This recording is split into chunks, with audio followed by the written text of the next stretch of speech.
Hello friends, അപ്പോൾ ഇന്ന് കൊല്ലങ്കോടിൻ്റെ part 2 video ആണ് കേട്ടോ. ഇപ്പോൾ ഞങ്ങൾ എത്തിയിരിക്കുന്നത് ചിങ്ങഞ്ചിറ കറുപ്പസ്വാമി ക്ഷേത്രത്തിലാട്ടോ. ഇതൊരു പ്രകൃതി ക്ഷേത്രമാണ്. അതുപോലെ തന്നെ ആലുകൾ ആണ് ഇവിടുത്തെ മെയിൻ അട്രാക്ഷൻ എന്ന് പറയുന്നത്. അതിൻ്റെ ഉള്ളിലാണ് സ്വാമി ഇരിക്കണത് എന്നാട്ടോ ഇവിടെ വിശ്വസിക്കണത്. ഇവിടെ തൊട്ടിലുകളും അതുപോലെ തന്നെ വീടുകളുടെയൊക്കെ രൂപങ്ങൾ ഈ ആലിൻ്റെ കെട്ടിയിട്ടിട്ടുണ്ട്.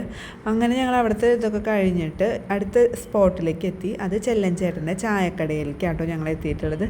ഇവിടുത്തെ പരിപ്പുവടയും അതുപോലെ തന്നെ ചായയും ഭയങ്കര സ്പെഷ്യലാണെന്ന് കേട്ടിട്ടുണ്ട്. ഇന്ന് നമുക്ക് കുടിച്ച് നോക്കാം. എന്താ തോന്നുന്നു ചെല്ലഞ്ചേട്ടൻ.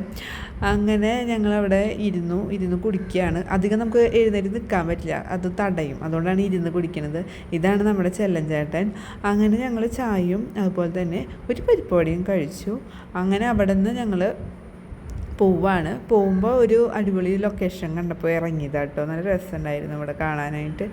അത് കഴിഞ്ഞ് ചേട്ടൻ വഴിയിൽ നിന്ന് എനിക്കൊരു ഉപ്പുമാങ്ങ മേടിച്ച് തന്നിട്ടുണ്ടായിരുന്നു കേട്ടോ. ഇവിടെ കുറേ മാങ്ങകളുണ്ട് കേട്ടോ ഈ ഒരു ഏരിയയിൽ. അങ്ങനെ ഞങ്ങൾ അടുത്തൊരു സ്ഥലം എന്ന് പറഞ്ഞാൽ കവ കാണാൻ പോയിട്ടുണ്ടായിരുന്നു കേട്ടോ. കൊല്ലങ്കോട് പിന്നെ ഭയങ്കര ചൂടൊക്കെ ആയതുകൊണ്ട് അധികം നേരം നിന്നില്ല. പിന്നെ കവയിലേക്കാട്ടോ ഞങ്ങൾ പോയത്. കവയും അടിപൊളി സ്ഥലമാണ് കേട്ടോ. പക്ഷേ ഈ നേരത്തല്ല വരേണ്ടത്, അതാണ് ഞങ്ങൾക്ക് പറ്റിയ തെറ്റ്. വൈകിട്ടോ അല്ലെങ്കിൽ രാവിലെ വരണം. അവിടെ നിന്ന് പിന്നെ ഞങ്ങൾ തിരിച്ചു പോകുന്ന ടൈമിൽ ഒരു പൈനാപ്പിളിൻ്റെ ഒരു ഇത് കഴിച്ചു. അങ്ങനെ കവയിൽ നിന്ന് ഞങ്ങൾ യാത്ര തിരിച്ചു വീട്ടിലേക്ക് പോവുകയാണ്. അപ്പോൾ പോണ വഴിക്ക് ഫ്രൈഡ് റൈസ് കഴിച്ചു.